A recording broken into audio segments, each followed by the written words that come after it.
you all for coming. It's exciting to get you guys all out here and kind of to be able to meet our new head coach.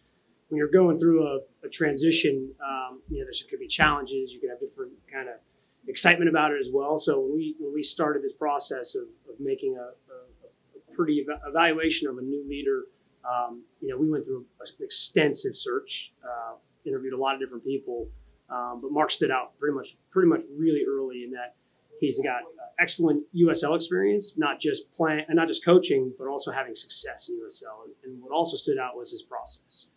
Very, very detail oriented, tactical acumen, but also how he builds culture. If you look at the players he has, he develops players, but he develops them into a unit, and a great group of men. And so that was something that really, really took our club in the right direction. And I'll pass it on to Mark. But really excited to be able to introduce Mark Briggs as our next head coach. Thank you, Jeff. Thank you, Jeff. Hey guys, nice to meet you guys. Hopefully the start of a long relationship. No, I'm super excited to be here. I think what Jay spoke about there with me is obviously very complimentary. But for me, when I first spoke to Jay, there was an immediate connection. Not just about football and about philosophies that way. There's just an immediate connection, and I was excited to work with him.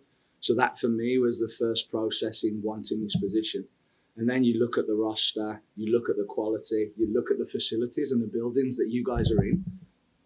Everything's here to be successful, and now it's just about pushing the level. It's about making the players aware of where we want to go and giving them a vision that they can get behind and feel a part of.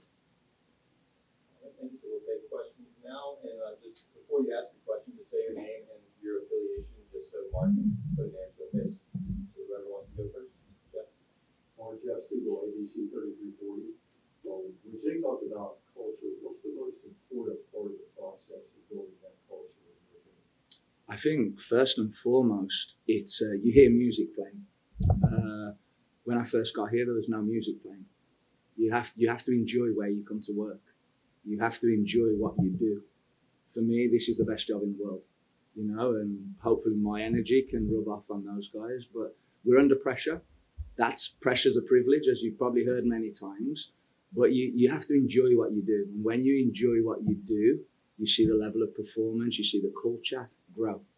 And that's the first step for me. Enjoy being here, enjoy being a part of a special organisation, and enjoy what you do. Hey, Coach, Jonathan Hoppy with WBRC. Welcome to Birmingham. What have you seen from the team so far? And in terms of the rest of the season, what do you kind of expect to see from you guys? Look, we all want results. That's the name of the game, right? I think first and foremost, it's really important to give Tommy credit for the pieces that him and Jay have put in place, and then also give Jay and Avi incredible credit for what they've done over the last three weeks. It's been really difficult for them, and they've done an incredible job getting the team positive, getting the team results.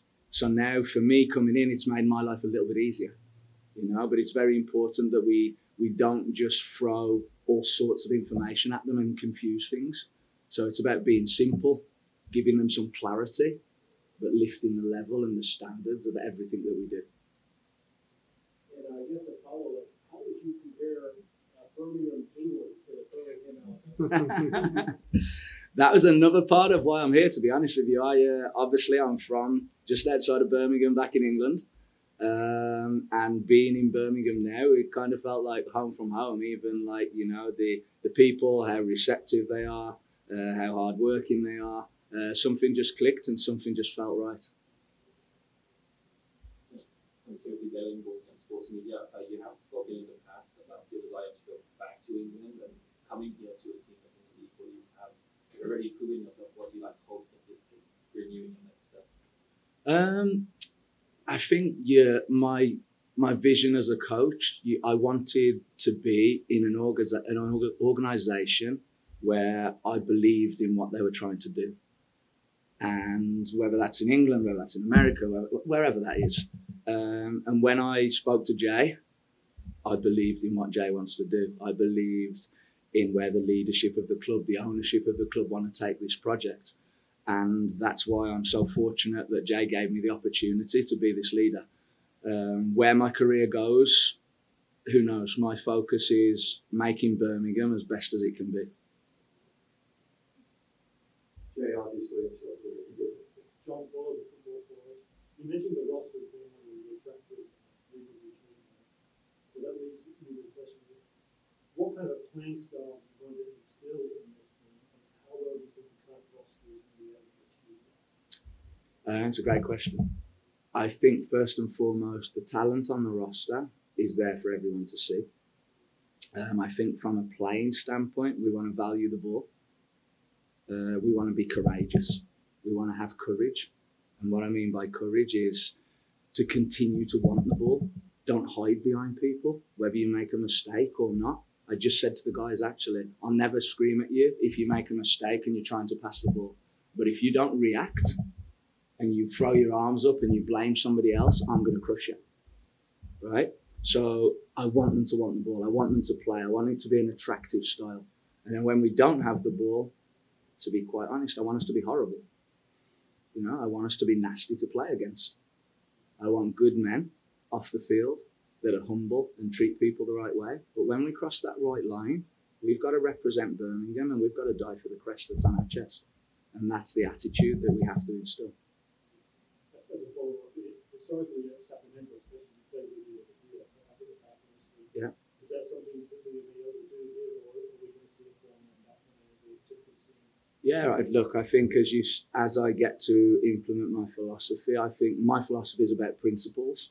So the systems it is what it is. It can be a 4, it can be a 3, it can be different systems. It's about the principles and the players understanding those principles and utilising what you have. You know, utilising the players that I currently have and recognising their strengths and their weaknesses. And are we a better team in a 3 or are we a better team in a 4? That remains to be seen. Jay, obviously the resume is really good, but what was it about the conversation where you go, that's my guy? I want about 10 seconds before when he was talking about what he looks for in the locker room. But that, for me, that is exactly what, I feel drove me instantly to kind of hearing him speak about the game. I get chills, right? And that's what's I can tell that's going to infuse the players to really buy into what he wants to do, from what his standards are, his principles are. And then formation for me, again, that's a great question. How do we build a team around what we currently have? And then if we need to make some changes here or there to build the best possible lineup we can have each week in, week out. But for me, is if we're maximizing the talent on that roster, he'll be able to do it. And that's something to me that stood out right away. Question for you, Jay. So obviously, Tomlinson was not very early in the season after giving him the offseason to kind of turn things around. Why was now that decision? Yeah, first of all, very tough decision. I think we talked about it. It was not something that was made overnight. It was a process of kind of evaluating what it would look like, through preseason, like I said, off season, preseason, and kind of start of the season. And so results are obviously what you're looking at first and foremost, but then it's also performance. It's about where were the players and what were we getting out of each player. And so that became it became something that I wanted to really look at, dive into, and look, there's not one person's responsible for a coach being let go. It's everyone. I felt it as hard as anyone, and the players felt it. So that's the hard part of a transition. I think that was something that it hit us there for, as Mark said, it was a challenging 3.5 weeks to kind of get moving forward past that. But now we're at the exciting part of bringing in a new leader, bringing in someone that brings the values that you're trying to continue to build or even reset as we start the season or continue the season. And I said to him earlier, there's nothing harder than taking over a team without a long preseason, without a lot of time to work through the kind of the nuances of how you want to play, how you want to build. But at the same time, I do think Mark's smart enough. He knows the league. He understands what it takes to win at this level. And so it's not going to be fixed, Saturday. It's going to take some time to get there. So there's going to be a grace period of time to really figure out what the best way for us to play is. But for me, starting day one, the music on, the culture, the guys, the way they respond, that is really further ahead than we've been, and I'm excited about that. And then for you, Mark, so as you said, like it's obviously not easy to come in this early, but you did give credit to it. He took over as interim, was a very good assistant, and will be staying on with you as an assistant. How important is it? It's huge. It's huge. He knows the players. He's been here a long time. He's just been in a position of leadership. So it would be foolish of me not to lean on Jay, not to lean on Avi. They know the players better than I do, So it's about getting the right information and me dissecting it and then delivering it in a way that gets the guys excited. Can we expect any more additions to the coaching staff? Yes, but not so much on field. We're really revamping, or I want to say this, adding to our analytics department, and so you'll see some new hires on both to help on the scouting and recruitment, but also the on-field performance. So those will be added, and then I think we wanted to give Eric time and more time to kind of adjust and see. But as time goes, there may be one or two coaches that we look at, but the next announcement will be kind of that analytics development that we're doing. I got just one final question for you, Mark. Podcast of people Hodges was the closest to last coming out that you could break through over that. And I found it go back to a mom. Right. Remember what I'm all like have you spoken to before? Yeah, I remember Matt and Fanny. Fanny was there just before I get there as well, so there's a knowledge of those guys. Great guys, good people, good players. Fortunate to have them in our locker room. Yeah. So Ben, what we goes out, a couple of color commentators and team, but in bringing up Mac Ben Oprah, obviously older in age, you were obviously younger in age than our previous coach. You look at a lot of coaches that have a lot of success in leagues like this. A lot of them are younger in a lot of senses. And how do you go about bridging that gap from your age to your oldest player to your youngest player? Do you find that's easier knowing that you are younger versus maybe the older coaches? Maybe, yeah. I think for me, it's about people. And no matter what their age is, if you treat everyone the same, and you connect with people and they understand that you want what's best for them, I think then it's about relationships, right? And I think those relationships are what create culture, are what drives performance. And I think that's the biggest thing for me. Whether that's impacted why I'm a little bit closer in age to them, that may be helpful. But I think it's just about treating people the right way, always being open-minded, and always understanding that sometimes I don't know it all. Sometimes Jay might say something where I'm like, God. Sometimes a player might say something where I'm like, they're right. Sometimes I might do an interview and you guys say something and I'm like, Jesus, So I think it's about being open-minded and being able to put your hand up and say, guys, I was wrong.